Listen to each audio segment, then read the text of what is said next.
Bonjour, je m'appelle Faïma, j'ai 37 ans, je fais 1m67 pour 69 kg. J'ai été opérée par la technique du docteur Le Goff en mai 2015.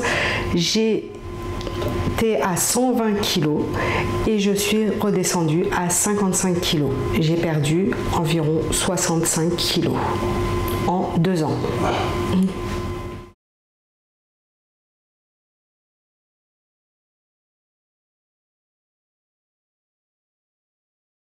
Quand je suis descendue à 55 kg, sincèrement, je m'en suis même pas rendu compte. Je me sentais bien, je vivais normalement. Franchement, j'étais bien dans mon corps, je faisais vraiment pas attention.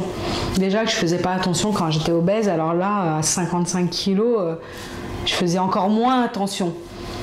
Et je voyais autour de moi, surtout mes sœurs, qui me disaient « Mais Faïma, t'as trop maigri. Mais regarde, on voit tes os au niveau de ton cou. Mais regarde ton dos. » On voyait carrément ma colonne vertébrale. Mes joues creusées. Et là, mes yeux, vu qu'ils sont grands, ils sortaient carrément. Et là, c'est vrai que je me suis regardée dans le miroir. Je voyais que mes bras, ils étaient très fins. Limite, ouais, vraiment, j'étais très fine à 55 kilos. Alors que je faisais 120 kg, sincèrement, il y avait vraiment une grande différence. Donc j'ai appelé le docteur Le Goff pour lui expliquer la situation, à lui dire mais là c'est trop en fait, j'ai trop maigri, je suis à 55 kg. Mais là à ce moment-là, il me dit mais passez au cabinet, je vais vous le régler. Donc je suis repartie voir le docteur Le Goff et à ce moment-là, il m'a refait un desserrage, pardon, excusez-moi. Et là, je commence à un petit peu plus m'alimenter. Mais en fait, sur le coup, je voyais pas que je mangeais pas beaucoup. Pour moi, je me suis dit, j'ai un anneau, c'est normal que je mange pas beaucoup. Mais là, c'était trop. Donc, et là, je reprenais un petit peu goût à la nourriture, je mangeais, j'ai repris des kilos et j'ai atteint mon poids. Mon objectif, c'était vraiment, même la nutritionniste m'avait dit, il faut que tu sois à 62 voire 65 kilos. Pas plus, pas moins. C'est ton poids idéal et j'ai atteint cet objectif-là. Donc, et j'avoue que quand je suis arrivée à 62, bah, je voyais que j'avais plus de forme, que j'avais plus de cuisses, que j'avais plus de fesses. Là, je me sentais beaucoup mieux en fait.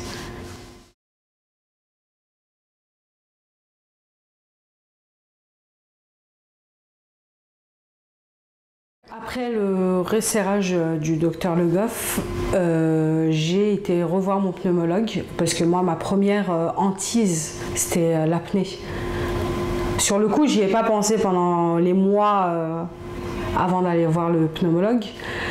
Donc là, je me dis, il faut que j'aille faire un contrôle pour l'apnée du sommeil.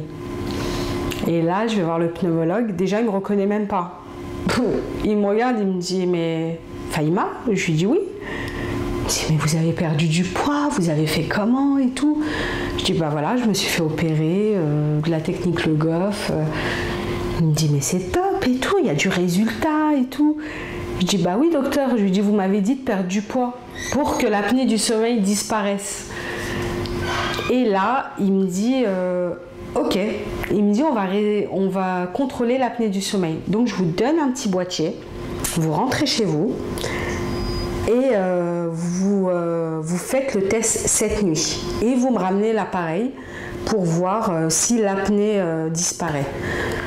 Et je dis ok, mais il me dit comment vous vous sentez là? Je lui dis mais je vais très bien, je dors super bien. Bon, j'ai toujours l'appareil bien évidemment parce que tant que le pneumologue m'avait pas dit d'enlever l'appareil, bah, je la gardais toujours. Mais durant la journée, j'étais moins fatiguée. Parce qu'il faut savoir qu'avec l'appareil, j'étais quand même fatiguée la journée. Donc là, je voyais une grosse différence. Je voyais que la journée, je tenais, j'avais la pêche, que je pouvais faire des choses que en temps normal, je ne pouvais pas faire. Et donc, le médecin me dit « Ok, bon, revenez me voir avec l'appareil. » Donc, La nuit arrive, je fais mes petits branchements, je mets mon petit tuyau pour calculer le nombre d'apnées et tout. Je dors, le lendemain, je vais voir le pneumologue. Et là, il me dit, bon, je vous appelle pour les résultats. Et je dis, ok. Et là, franchement, au fond de moi, je me suis sentie sereine. Je me suis dit, c'est bon, j'ai plus d'apnée et tout. Donc, le pneumologue, quelques jours après, m'appelle et me dit, bon, Fahima, vous avez plus du tout d'apnée. Et là, sincèrement, j'en ai pleuré. J'en ai pleuré parce que c'était vraiment une partie de ma vie qui m'a traumatisée. L'apnée, l'appareil, le risque d'AVC. Oh, je me suis dit non, non. Et là, il m'a dit bah, c'est grâce à votre poids que vous avez perdu. Et là, je dis bah enfin, j'ai réussi mon objectif. Et là, par contre, le pneumologue m'a dit faites attention, ne regrossissez pas, parce que sinon vous risquez de réavoir l'apnée du sommeil. Je lui ai dit non, vous inquiétez pas, je suis partie pour perdre du poids et ne plus jamais entendre parler de l'apnée du sommeil.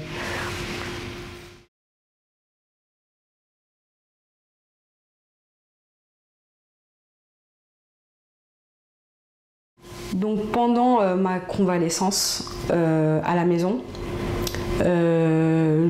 j'avais perdu environ 20 kilos en l'espace de 3 semaines. J'étais arrêtée pendant 3 semaines. Et là, il était temps que je reparte au travail. Donc sur le coup, moi, j'ai pas... pour moi, j'allais au travail comme tous les jours. Je rentre sur mon lieu de travail. Et là, les gens, ils me reconnaissaient plus. Ils me disent, mais Fahima, t'as fait quoi? Je dis, bah, je me suis fait opérer. Mais en 3 semaines, t'as perdu. Et là, la curiosité des gens, ils venaient me poser des questions. Mais t'as fait comment? Je dis, bah, je me suis fait opérer de mon estomac. Bon, je voulais pas trop rentrer dans les détails parce que c'est assez technique. Mais là, je voyais que mes collègues de travail, ils me regardaient autrement. Limite, ils étaient choqués. Même les clients que je servais d'habitude m'ont pas reconnu dès le départ. Je dis mais ça va monsieur Untel? Il me regardait, il me dit mais vous me connaissez? Je dis bah oui c'est moi, je vous sers tous les jours et tout. Mais vous avez changé, vous avez fait quoi et tout? Et là on commence à discuter. Mais c'est dingue comment le poids ça change tout. J'étais beaucoup plus actif au travail. Donc pour descendre les escaliers et les remonter, j'étais plus en transpiration, j'étais plus essoufflée. Je pouvais faire des grands mouvements, je pouvais aller à droite, courir à gauche. Mais je voyais complètement la différence. Et là, franchement, j'étais trop contente.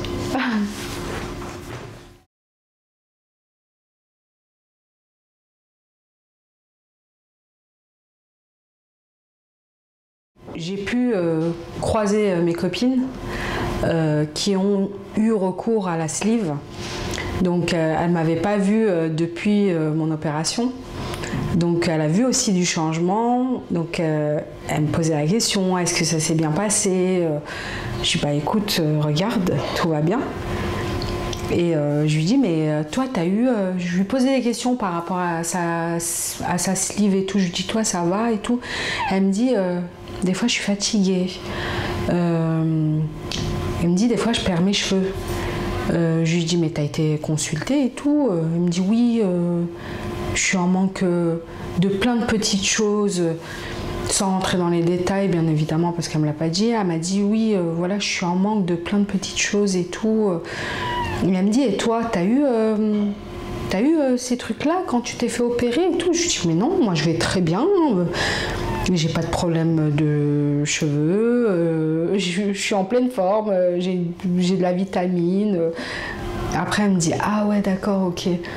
Et là j'en discutais autour de moi et je disais ah bah j'ai rencontré telle personne et tout, elle a fait la sleeve et tout, mais elle paraît beaucoup plus vieille que moi. Je dis je comprends pas, on a le même âge. Et avec le temps bah, j'ai appris que c'était dû à la sleeve qu'elle paraissait beaucoup plus vieille que moi. Donc c'est franchement, quand je la voyais, je me suis dit mais heureusement que j'ai pas fait de sleeve, que je me suis rabattue malgré moi à l'opération de la technique Le Goff.